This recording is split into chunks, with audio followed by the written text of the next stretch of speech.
둘째 날, 하나님의 사랑을 아는 것. 예, 하나님의 사랑하는 것. 부제로는 하나님의 사랑을 이해하기. 이 예언을 이해하는 데 가장 중요한 열쇠는 왜 예언을 주셨는지를 아는 것이죠. 왜 예언을 주셨나요? 우리를 사랑하시기 때문에 우리를 구원하기 위해서 우리에게 주신 것이에요. 그래서 사랑의 본질을 이해하는 것이 중요하다는 거죠. 그런데 이 하나님의 사랑 이야기가 어디에 나와 있다는 것이에요? 창세기. 네, 창세기 22장에 나와 있다는 것이에요. 아브라함과 이삭의 이야기를 통해서 하나님의 사랑을 아브라함이 이해하는 그런 놀라운 사랑의 이야기가 창세기 22장에 나와 있습니다. 그래서 하나님의 사랑은 무엇이라고 얘기되어 있나요? 그 너비와 길이와 깊이와 높이를 측량할 수 없다. 예. 이 유한한 인간이 무한한 하나님의 사랑을 절대로 이해할 수 없다는 거지. 마치 자식이 부모를 이해할 수 있나요? 아니요. 예, 어려워요. 이해할 수 없죠. 예, 부모가 돼야지 그때 부모의 마음을 이해할 수 있는 것처럼 인간의 이 생각으로는 하나님을 이해할 수 없다는 거죠. 이해한다고 하면 그것은 정말 뭔가 잘못된 것이죠. 그렇게 할 수 없다는 것이에요. 그러나 이 창세기 성경에서 아브라함은 그의 독자 이삭을 너무너무 사랑했어요. 그런데 이삭을 하나님께 바치라는 이 이야기를 통해서 아브라함은 하나님의 사랑의 깊이를 이해하기 시작했다는 그런 이야기입니다. 그래서 우리 한번 성경을 통해서 우리 다 같이 창세기 22장에 있는 내용을 보겠습니다. 창세기 22장 1절에서 13절. 그 일 후에 하나님이 아브라함을 시험하시려고 그를 부르시되 아브라함아 하시니 그가 이르되 내가 여기 있나이다. 여호와께서 이르시되 내 아들 내 사랑하는 독자 이삭을 데리고 모리아 땅으로 가서 내가 내게 일러준 한 산 거기서 그를 번제로 드리라. 아브라함이 아침에 일찍이 일어나 나귀의 안장을 지우고 두 종과 그의 아들 이삭을 데리고 번제에 쓸 나무를 쪼개어 가지고 떠나 하나님이 자기에게 일러주신 곳으로 가더니 제3일에 아브라함이 눈을 들어 그곳을 멀리 바라본지라. 이에 아브라함이 종들에게 이르되 너희는 나귀와 함께 여기서 기다리라. 내가 아이와 함께 저기 가서 예배하고 우리가 너희에게로 돌아오리라 하고 아브라함이 이에 번제나무를 가져다가 그의 아들 이삭에게 지우고 자기는 불과 칼을 손에 들고 두 사람이 동행하더니 이삭이 그 아버지 아브라함에게 말하여 이르되 내 아버지여 하니 그가 이르되 내 아들아 내가 여기 있노라.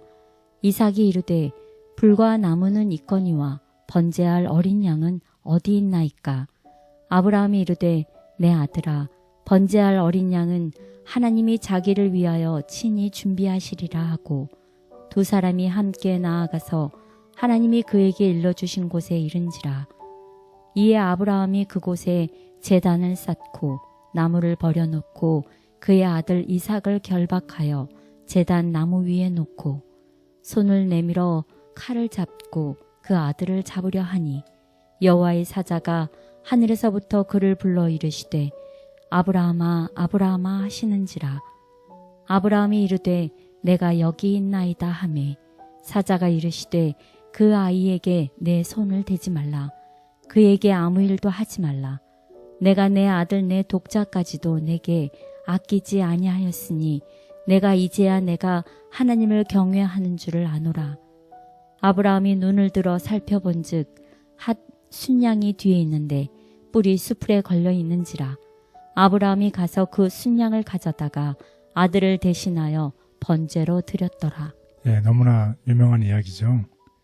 이 아브라함이 자기의 독자 이삭을 이 번제로 드리는데 이 번제할 나무를 누가 지고 갑니까? 이 아들 이삭이 지고 가죠. 마치 예수님께서 십자가를 지고 가는 모습이 연상되는 그런 모습입니다. 아는 이야기 스토리이긴 한데도 이 성경을 읽는데도 마음이 짠하네요. 네, 그리고 여기 중요한 내용이 있죠. 네. 무엇인가요? 이삭이. 어린 양이 어디 있냐고. 네, 어린 양이 어디에 있습니까? 네. 이것은 이 성경 전체에 시작되는 어린 양이죠. 어린 양이 어디에 있습니까? 그 어린 양이 이제 앞으로 우리가 소대도 말씀드렸지만 성경의 전개를 통해서 그 어린 양을 포커스로 해서 모든 성경에서 계속 시작이 되고 그것이 마침내 우리가 공부하는 계시록에 있는 어린 양이 누구인지를 확실히 알 수 있는 그런 대목이 되겠습니다. 하나님의 사랑을 증거한다. 천연계와 계시는 둘 다 하나님의 사랑을 증거한다. 하늘에 계신 우리 아버지는 생명과 지혜와 기쁨의 근원이시다. 천연계의 기이하고 미묘한 것들을 보라. 그리고 그것들이 인류만이 아니라 모든 생물의 필요와 행복에 얼마나 적당한가를 생각하여 보라. 온 땅을 비추는 일광과 적시는 우로, 산과 바다와 들, 이 모든 것은 조물주의 사랑을 우리에게 말하고 있다. 과연 모든 피조물의 날마다의 필요를 공급하여 주시는 이는 하나님이시다. 하나님께서는 사람을 매우 거룩하고 행복스럽게 창조하셨다. 그리고 이 아름다운 땅이 조물주의 손으로 창조되었을 당초에는 쇠퇴의 증상이나 저주의 운명이 도무지 없었다. 그렇던 것이 비애와 사망이 이 세상에 이르게 된 것은 사람이 하나님의 율법, 사랑의 율법을 범한 까닭이다. 그러나 비록 죄의 결과로 생기는 고통 중에라도 하나님의 사랑은 나타나 있다. 성경에 기록하였으되 땅은 너로 인하여 저주를 받았다고 하였다. 가시덤불과 엉겅퀴, 사람의 생애를 괴롭게 하고 근심케 하는 고난과 시련도 죄가 빚어낸 영락과 태폐에서 사람을 구원하시는 하나님의 경륜에 필요한 훈련의 한 부분으로서 사람의 유익을 위하여 마련된 것이다. 이 세상이 비록 타락하긴 하였으나 모두가 슬픔과 비애만은 아니다. 천연 그 자체 가운데서 희망과 위안의 기별을 찾을 수 있다. 엉겅퀴에도 꽃이 피고 가시덩굴에도 장미꽃으로 덮인다. 하나님은 곧 사랑이시다라는 문구는 방식방식 웃는 꽃봉우리마다 뾰족뾰족 돋아나는 풀상마다 기록되었다. 공중을 즐거운 노래로 충만케 하는 아름다운 새들, 향기를 풍기는 연연하고 고운 꽃들, 잎이 청정하게 무성한 수풀의 교목들, 이 모든 것은 우리 하나님의 인정 있고 자부적인 권고와 그 자녀를 행복되게 하시려는 그의 갈망을 증거하는 것이다.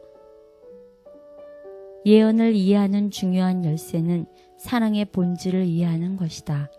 하나님의 사랑은 자기 희생의 사랑이며 그것을 밝히는 것이 예언과 되쟁투의 핵심이다. 이해 못할 사랑의 오묘함. 우주의 왕에게 있어서도 범죄한 인류를 위하여 당신의 아들을 죽도록 내어주는 것은 큰 투쟁이 아닐 수 없었다. 그러나 하나님이 세상을 이처럼 사랑하사 독생자를 주셨으니 이는 저를 믿는 자마다 멸망치 않고 영생을 얻게 하려 하심이었다. 오, 구속의 오묘함이여, 그분을 사랑하지 않는 세상에 대한 하나님의 사랑이여, 지식이 넘치는 그 사랑의 깊이를 누가 알 수 있으리요. 하나님의 사랑을 이해하는 것의 중요성을 알려주셔서 감사합니다. 주님에 대한 오해로 가득한 세상에서 제가 오해한 것이 있다면 용서하시고 고쳐 주옵소서. 시험 앞에 굳게 서며 영원한 사랑을 누리도록 하나님의 사랑을 바로 알게 하옵소서. 예수님의 이름으로 기도드렸습니다. 아멘.